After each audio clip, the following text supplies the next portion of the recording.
Hey everyone, welcome to the Happy Flosser podcast. My name is Billy Lunt. I'm your host, and I'm here to talk to you about all things dental hygiene to support you on your journey through the dental hygiene program. And today I'm so excited to have Miss Amanda Hale joining us, and you will recognize her voice. Welcome, Amanda. So good to see you. You, Billy. I am honored to be here. You're my first official podcast host. I've never been on another podcast. I think Jackie Sanders has had me on once, but I haven't been on any other podcasts. Oh my gosh, so I have to live up to Jackie's. No, I mean, I didn't throw that out as pressure, but you know how her podcasts are like 12 minutes, get it done, 12 minutes. Yeah. So, She's amazing. yeah. So I'm so excited that you're taking the time to really speak to our students. And I mean, I love your podcast. So anyone who doesn't know, Amanda has the Hygiene Elevated podcast. Being from out west, I love the name. I love the passion and the reason behind your podcast. And so that's how we initially got connected. But the fact that you're just willing to come on and try to engage with students is I'm super appreciative of that. So Sure. one of the things the students love to hear is, when you get into the career and you stay in the career, what keeps you doing what you're doing and staying passionate? Oh, so I can give a little bit of background here. So I've been a hygienist 17 years. Um, and if you would have asked me day one of real life practice, would I have seen myself practicing this long? No. I didn't have a great first 12 years of hygiene, to be honest. I had, I actually failed my anesthesia board, not the written portion, but the clinical portion.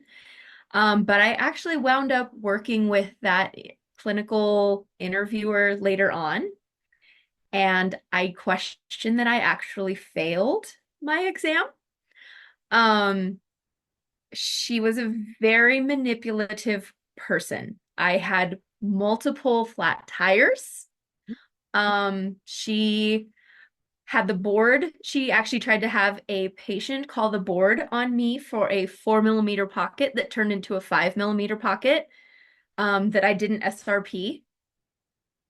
Oh, Anyway, so I didn't have a great first first year or two at practice. I didn't feel like I had a great like grasp of what hygiene was.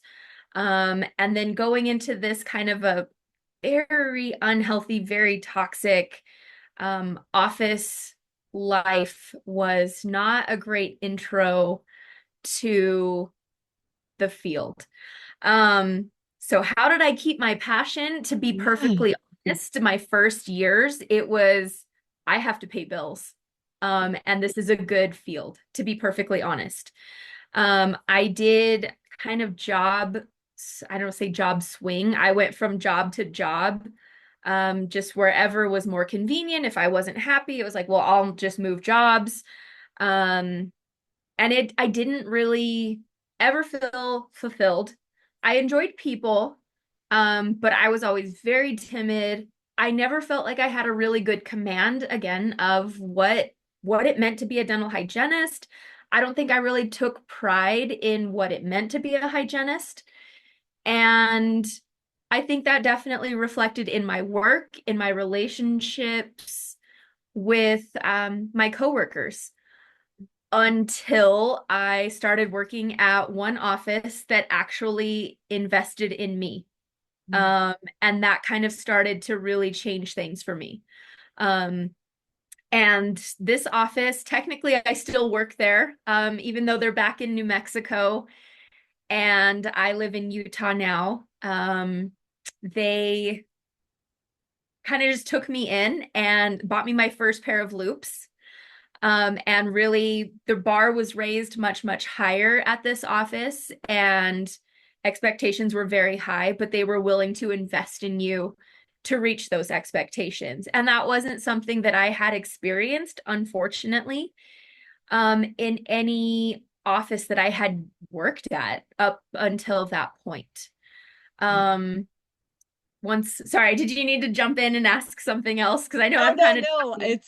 It's such an I'm just I have to be patient and let the conversation happen. I just have so I many know, questions. I So know, many I have that questions. same struggle, but you can ask a question if you need to kind of get over something or ask something that I glossed over in that transition of, 15 to 12 years time Just I frame. know that was a long span of time. It's amazing to me that as a new graduate, you could go out there and have that kind of experience and still just keep trudging forward. I that's remarkable to me. That's really remarkable.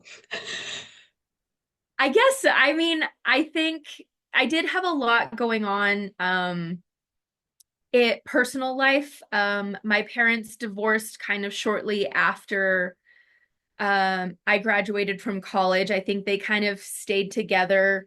Um, I was still living at home. I had the free ride of living at home until I graduated, and that was my dad's plan. Basically, was like get her out of the house, and then we can deal with life. But then they wound up divorcing, unfortunately. So I kind of felt like I had this sense of, okay, I can't fail. Like I don't have a home to go back to. Yeah. Um, so just, I don't know. I guess I felt like, no, I can't fail and I'm not going to fail. Like I spent how many years going to college? Like I'll figure this out. Maybe there were days that were good. Not like every day wasn't horrible, but it just wasn't gratifying. Like, yeah. So, Yeah. um, What's interesting, Amanda, is I had a very similar fear of failure early on because I was like, I have to rely on myself. But that shifted from fear of failure, which this sounds familiar from what you're saying, from fear of failure to fear of belonging. And I wanted to make sure I was connected to everyone around me. And so the fear of failure disappeared once I kind of got my footing, and it turned into a fear of belonging and not feeling connected to those around me. Did you experience that when you finally had someone who invested in you? I would agree with that in the professional setting. I did have a very strong like church community that got me through a lot. Mhm. Um, but professionally, unfortunately, I was not a member of the ADHA or any other organizations of that sort because that same person was also higher up in leadership in the New Mexico Dental Hygienists Association. So I had no desire to be a part of any of that for a very long time. I had a very bad taste in my mouth from that. So it literally wasn't until this year that I did rejoin the ADHA, and I kind of just told them, I was like, I didn't want anything to do with it. Like I saw the toxic people that were involved at the time. It was a very diva culture, and that I didn't want anything to do with it. That didn't represent me. Why would I spend the money for an organization that I did not feel at the time represented me? So, but I think you make a very good point. That office definitely became family. They a lot of life was lived in the gosh, almost 10 years, which baffles me. That I have been a part of their office. Yeah. And yeah, when I moved up to Utah, they actually would fly me back every week to work for 3 days. First That's class Delta family. ticket during COVID. That's that's crazy. And I mean, I have a welcome to come back anytime if I can give them 3 days. It's worth it for them for me to come back and work. So, but yes, um, after I moved up here to Utah, started working for a DSO. And so there was a little bit more um, networking, socializing a little bit as hygienist. Not a ton, but just within our DSO. So that was a little bit more exciting because, in the dental world, we tend to be a little bit more isolated. Yeah. And shortly after that, I started my influencer page or my influencer account on Instagram. And then shortly after that, I met Joffrey. And then never would have thought I would be doing social media for myself, much less for somebody else. And then she decided we needed to do a podcast and then RDH under one roof. And then now, I have hygienist friends around the world. So it's been a wild journey, but it definitely is so rewarding. Um, and it has absolutely been the thing that has invigorated and injected so much encouragement into my career. Um, for instance, my new thing clinically, because I'm still 4 days clinically, is the AMSA injection. Oh my gosh, game changer.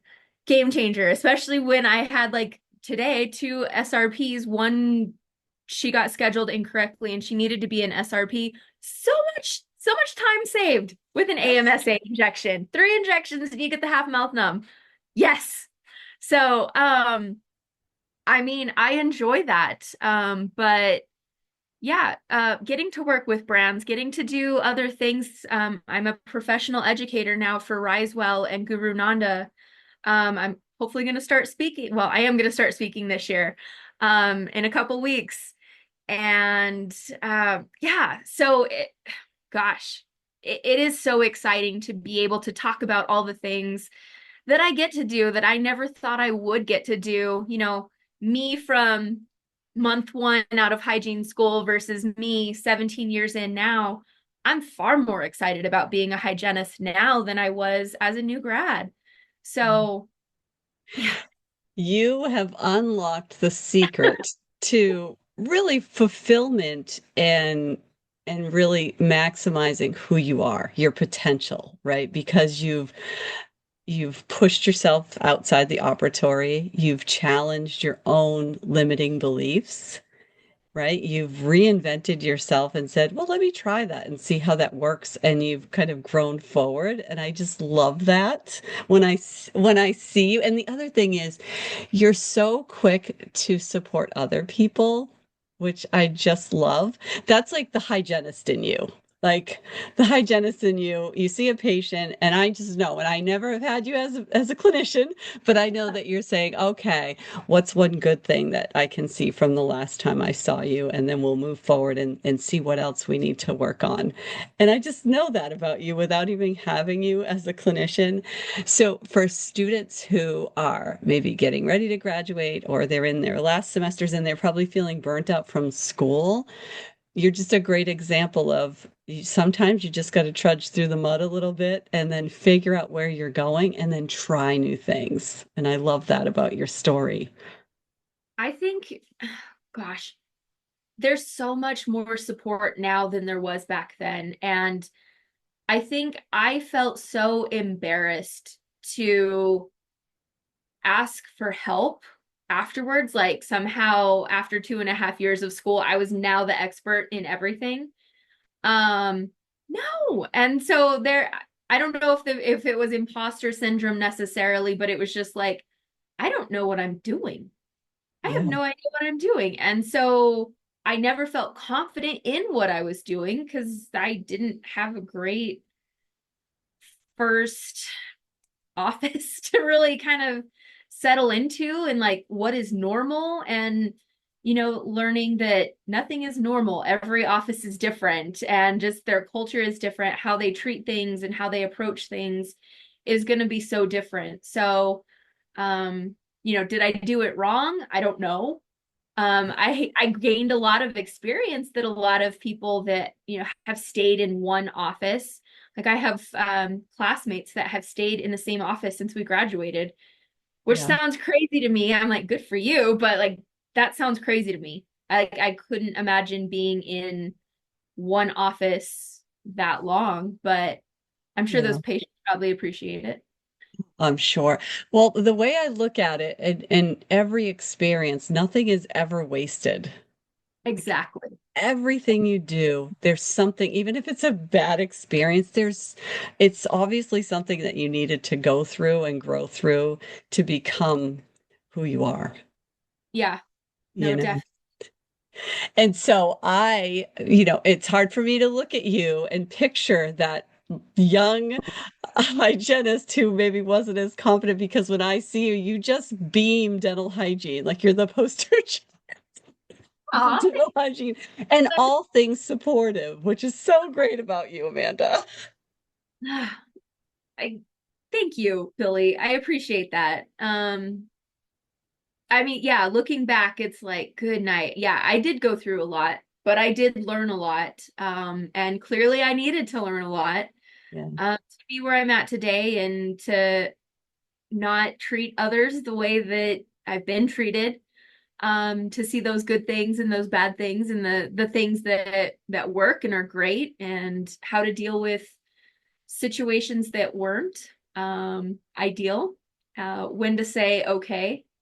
And even if there weren't answers for things, like I was let go from two jobs, neither of them, because New Mexico is a right to work state. Um, I wasn't written up ever or anything like that. So it was just like, okay, cool. That's awesome. Um, that messes with you, but Yes. it led to both of those led to the office that invested in me and started that game changer. Yeah. Um, and so yeah.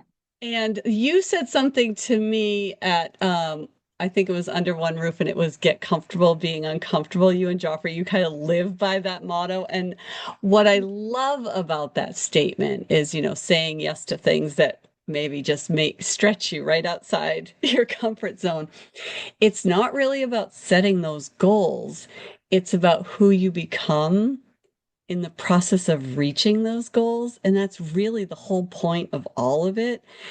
And just the little bit I've seen of the two of you, you guys have changed just since I've known you because you guys are just like must be uncomfortable all the time. Kind of. Yeah. So it's good for students to see that you can go from being like a unsure new graduate going into an office that maybe isn't ideal to really pushing yourself to now you're writing and you're going to be speaking and you've got a podcast and you've got a business. And I don't know if you're sleeping at all. I will not sacrifice sleep. Just to get that clear. Sleep is the foundation for everything for me. Food is, I'm an eater, but sleep comes first. So, yes, I sleep. I absolutely Same sleep. basket. Yes. It's really the key, right? It's the key. So how does a student discover and maintain their passion and commitment to the field after they've invested all of this time and energy? I know it makes me so sad so much of the time whenever I see students either walk away or there used to be a forum I was a part of on Facebook years ago about hygienists just bashing, not like dumb funny things patients say like but just like absolutely hating their field. And I mean it's hygiene's not for everybody. But I do think there's going to be a learning curve of so many things. Um, and I'm kind of backtracking a little bit, but I think if you have a background in working with people, in retail or fast food, you're going to Yes. do just in healthcare. Because you're seeing people at their worst so much of the time, or stressful or in a bad situation. And if you can turn that or learn to not take it personal, and not take those things home, you're gonna do great. Um, as far as a new grad, like if I was out of school with the knowledge that I have now, I would learn to be a little bit pickier.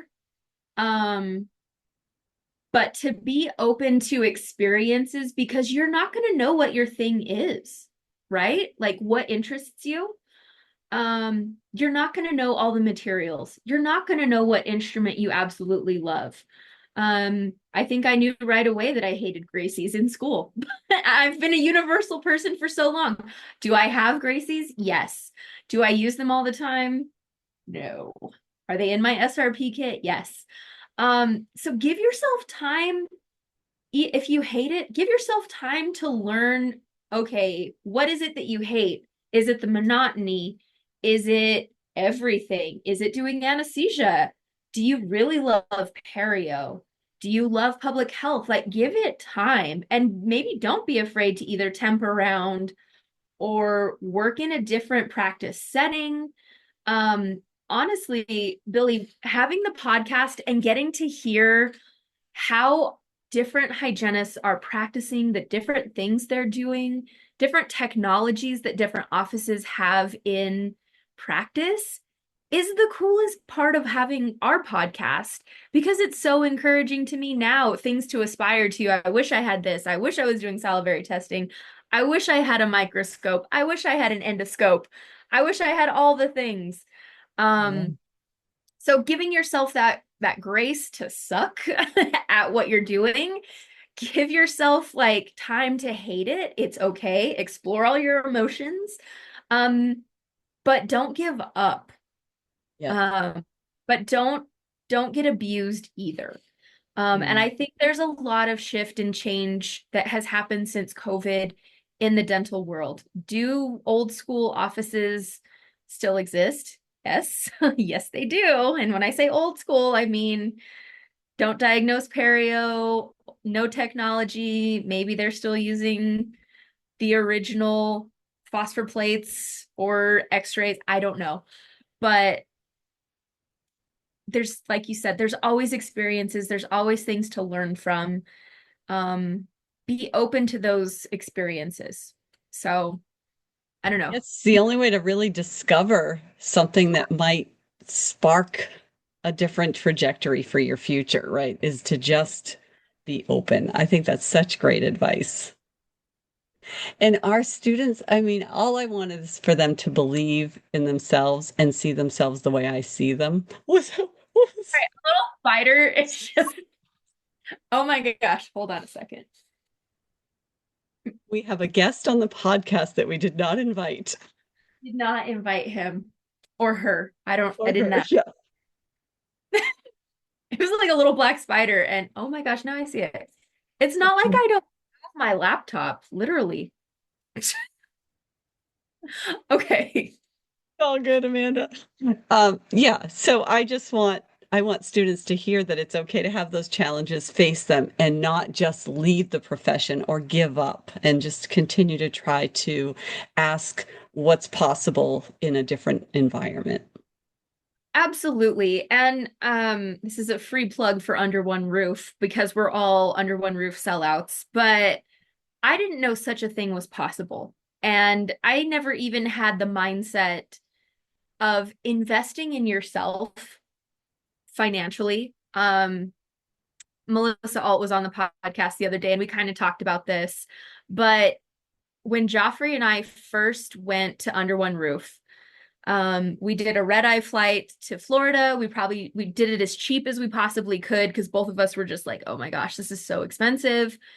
Is it worth it? But it's so exciting. And we went and it was mind-blowing just having a conference that was completely focused on hygienists. There hadn't been that focus before. Any conference I had ever been to before was, oh, the doctor and his staff, and when you're walking around the trade show floor and the convention floor, they're looking for who's making the orders and the decisions. They're not looking at the hygienist and how can we support you? How can we give you free goodies, anything like that. It was never hygiene focused. And Under One Roof was such a different experience. And Joffrey had learned about the evolution portion of Under One Roof. And the next year we went back to that. And I had only been doing my influencer page for like a year and a half. And I still didn't even know what my thing was. I started my influencer account because I wanted free scrubs because I hate shopping for scrubs. It's just so boring. I have to wear black every day, so it's just like blech, boring. So I was like, I just want somebody else to pay for my scrubs, is how I started. And, fast forward a year and a half, I'm sitting in a room with like overachieving, wonderful, supportive hygienist Jackie Sanders, Amber Auger, Amanda Hill was in our class, for crying out loud. And I'm just like, I'm just here for free scrubs. And you guys are like speakers and writers. And I'm like, that has never crossed my mind. And as you know, Billy, you get to stand up and read your bio, and it's like slightly mortifying reading like the 5 sentences you put in there of like, hey, I've been a hygienist 17 years and I started a Instagram page to get free scrubs. And so it was just like, I don't know why I'm here. Joffrey she didn't force me, of course, but it was just like, I kind of got drug along to this. And I mean, it was an incredible 3 days, but it was just like, I don't know where my passion is. I don't want to write. I don't want to speak. Like, I'm just trying to take in what this is all about.